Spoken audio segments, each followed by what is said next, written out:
Halo, selamat malam semuanya. Ini baru saja berlangsung acara silaturahmi yaitu SPS ya. SPS. Nah, ini silaturahminya selesai. Lanjut dengan aktivitas demo. Demonya ini adalah menggarap serut. Serutnya ini lumayan besar. Serut bonggol. Nanti Pak Citra. Halo Pak Citra. Tanpa batas. Ya, monggo. Ini serutnya serut super jumbo sekali, lumayan besar. Nanti akan didemokan ya, bagaimana cara mengarahkan ranting-ranting itu. Ini kebetulan baru terubus beberapa minggu, kayaknya sekitar 2 bulan. Ini terubusnya sudah sangat rimbun sekali ya. Oke, kita saksikan bersama. Demo ini nanti akan dikerjakan oleh trainer kita yaitu Bapak Citra. Selamat menyaksikan.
Ini ada pertanyaan, fungsinya melintir seperti per dengan dijarakin ya Mas ya?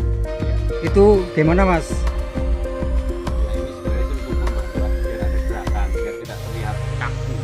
Oh gitu ya. Pengaruh ketekukan batang nggak? Antara jarak pendek dengan jarak agak renggang. Untuk pelintirannya. Untuk pelintirannya itu tergantung di lilitan kawat. Oh gitu. Kalau semakin rapat kawatannya, artinya jarak lilitan ini semakin rapat akan mempermudah dalam pemelintiran lebih rapat lagi. Oh iya. Jadi untuk meminimalisir patah gitu ya? Iya. Oke. Untuk agar nanti tekukannya nggak balik atau gimana? Iya. Ini teknik ya. Ini kita bicara teknik. Sebenarnya kenapa pengawatannya sampai ujung? Ya itu saya mau tanya. Ya kan? Ini supaya nanti untuk faktor balik pemelintiran ini kan tetap ada, nanti tetap berapa persen itu akan kembali lagi ke bentuk seperti semula. Tapi insya Allah dengan teknik seperti ini kita panjangkan, baliknya itu prosentasenya akan lebih kecil, terutama yang di bagian pangkal Yang mau dipakai nanti. yang mau dipakai. Oh gitu. Sehingga di luar balik kemana? Iya sama seperti ilmu yang saya dapat Di mana? dari trainer. Untuk pendobelan kawat ini memang dilakukan itu karena mengingat ini pertumbuhan sogolan ya, tukulan itu masih muda. Jadi tunasnya itu masih muda sekali, jadi kita lakukan pengaparan kawat itu agak berlebih memang. Itu kok melintir seperti spiral gitu, nggak megat kanan kiri gitu, gimana Pak Trainer? Ini spiral. Sebenarnya ini kan kita yang pakai itu kebutuhannya nanti cuma sedikit, cuma berapa senti dari batang. Oh iya. Ini tadi tujuannya itu supaya baliknya itu nggak terlalu banyak. Jadi dilakukan agak spiral, memang agak spiral.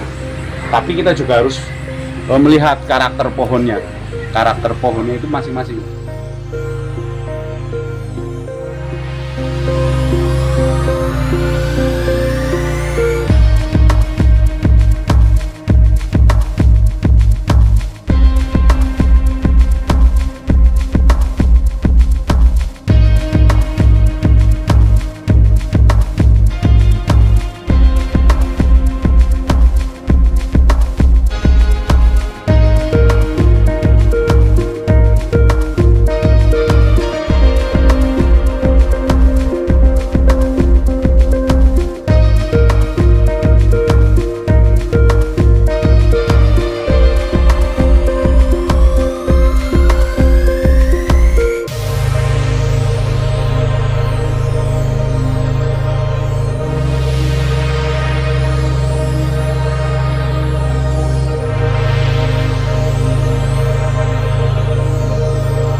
Ini lebih cepat membesar. Kalau dipotong juga trainer dari Afrika katanya langsung dipotong segini aja udah bisa sendiri. Ciptaan Tuhan kok. Betul. Ketika dipotong pun bisa besar, tapi untuk pertumbuhannya itu lebih efektif yang masih di luar. Thank you. Mau formal atau apa, terus ruby atau apa masuknya, atau ke PPBI tadi itu? Sebenarnya kalau untuk bicara gaya Karena ini tunggak itu loh, bukan dari. Ya, betul. Ini dari hasil dongkelan alam ya. Ya, Madori. Setiap trainer atau setiap penggarap pastinya tentu punya gaya masing-masing. Tapi kalau saya biasa lakukan kalau untuk bahan dongkelan sebisa mungkin kita ikuti dari gaya dasarnya. Kita sudah melihat dari sini sudah ekstrim. Sampai ke atas ini pun sudah tergolong sudah ekstrim. Ya, itu menurut Mas Genok juga begitu. Jadi kita mencoba untuk meneruskan kemauan si pohon. Ya. Kemauan si pohon. Kecuali beda dengan garapan budidaya.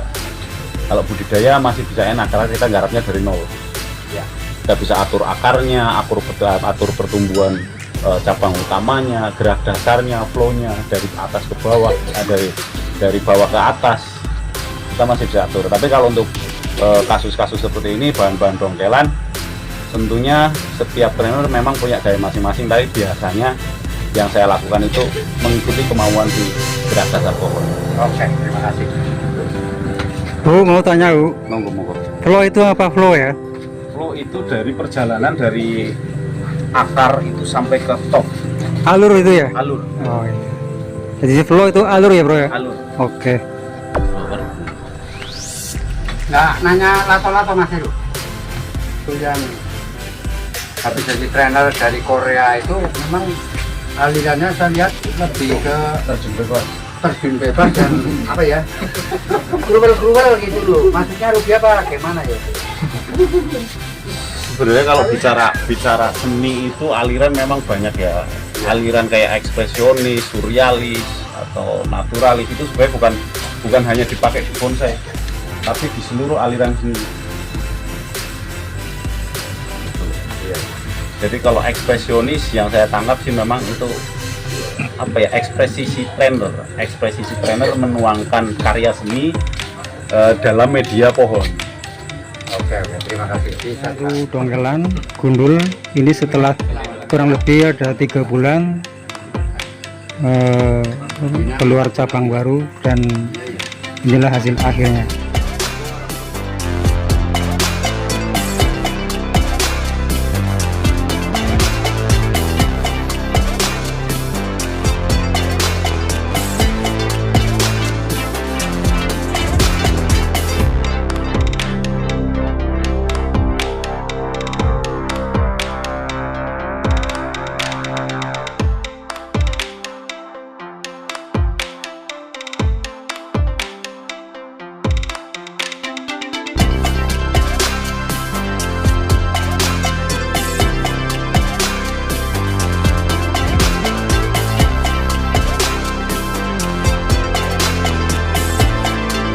Ya seperti ini untuk pengawatan dasar, ini karena baru pengawatan pertama kali ya. Kita akan 2 cabang. Tujuannya apa sebenarnya? Karena yang namanya bonsai pertumbuhannya itu nanti tidak akan terbatas. Dia akan terus tumbuh, kecuali mati nanti dia. Jangan mati dong. Nah itu urusannya sih ngecat lombok. Yang jelas kita berusaha supaya ini lebih menjadi indah. Kenapa saya sisakan 2? Karena nantinya setiap ujung kulit juga akan ditumbuhkan 2 lagi hingga nanti ada susunan, istilahnya itu seperti apa ya, pohon faktor. Di bonsai itu nanti ada istilah-istilah banyak macam-macamnya, banyak sekali macamnya. Ada kayak ini dihitung cabang, nanti sampai ranting, cukup ranting, sampai cicit ranting, itu nanti akan terus tumbuh. Dan kita nggak akan tahu sampai kapan nih. Dia akan terus tumbuh. Makanya dalam ilmu seni bonsai saya sendiri mengatakan tidak ada bonsai jadi, karena dia akan terus tumbuh dan tumbuh. Yang jelas Berarti perawatan harus selalu mengikuti perawatan. betul, harus merawati perawatan. Karena selama ini juga saya bertanya-tanya, kalau memang ada batas, saya pengen tanya bonsai model terakhir itu seperti apa. Berarti dia ada seperti batas itu sih. Tanpa batas. Sebenarnya artinya apa sih, nggak apa-apa. Lato-lato ini warnanya Batasnya enak mati. Ini deh. Oh iya. Rolat ya. Tapi bangkoran lato-lato gimana ya? Ada pertanyaan lagi? Ya, barangkali ada yang mau tanya, Mas Asis.